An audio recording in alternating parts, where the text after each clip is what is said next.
नमस्कार सांगमाने मु लिपि आपण माननकु मोर गोटे नुआ वीडियो को स्वागत करुच्ची। आज आमे माने बनाइबा पोहला माछर बेसर। एथिपाई मु कौन करछि प्रथमे गोटे चामच जीरा, 2 चामच सोरिष, गोटे बुदा रसुण, 3टी लंका, टिके अदा आ गोटे टमाटो को भल भाबरे चिकन करी बाटी नेछि। देखंतु तापरे मु पोहड़ा माछ को धोईकी सफा कर देइथिली। सेरे लूण आ हळदी गोलाई करी मु ताको भाजी नेबी। वर्तमान मु लूण आ हळदी एथिरे पकै दोछि।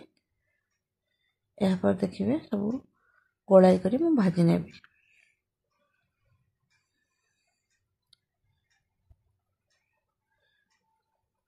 संग माने जदि मोर वीडियो भल लागुथिबो ताले लाइक शेयर और सब्सक्राइब करने को भूलिबेनी। देखंतु माटी कड़े रे किछि सोरष तेल पकाई देछि। सोरष तेल उडिक गरम हो गला परे एथिरे हम गोटे गोटे करी माछ सब पकाई नेबी आउ त भल भाबरे भाजी नेबी।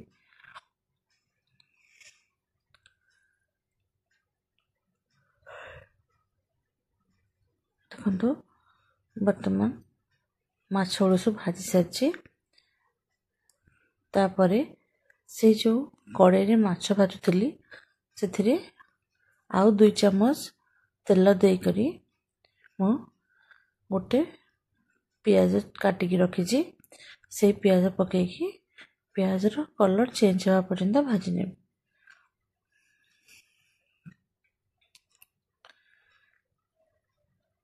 तापरे सेथिरे मु जो बाटी रखिथली मसाला आउ हळदी आउ किछि तीखा लाल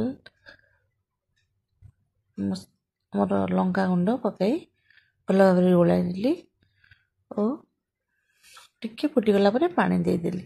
तो जानिबे हमर सोरिष मसला को बेसी कसिबे नाही, कसिले पिता लागि थाए। तो तापर पानी देली। पानी देला परे मु आवश्यक अनुसार लूण पकेछि। लूण टिके कम देथिबे काहे ना हमर माछरे लूण लागि थाए। तापर एटा फुटी गला परे मु सब माछ सब को सेथिरे देखंतु पकै नेबे। माछ टिके पकै देला परे 10 मिनिट खंडे ता फुटी जीवो। फुटला परे मु माछ तरकारी प्रस्तुत हो जीवो।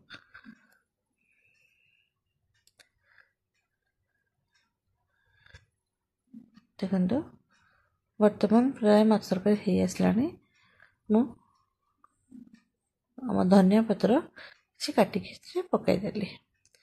एबे हमरो माछ तरकारी हे सारलानी। देखंतु माछ तरकारी वर्तमान प्रस्तुत हो सारलानी। एहा को मु भात संगरे खाइबा को देली। धन्यवाद सांगमाने, नमस्कार।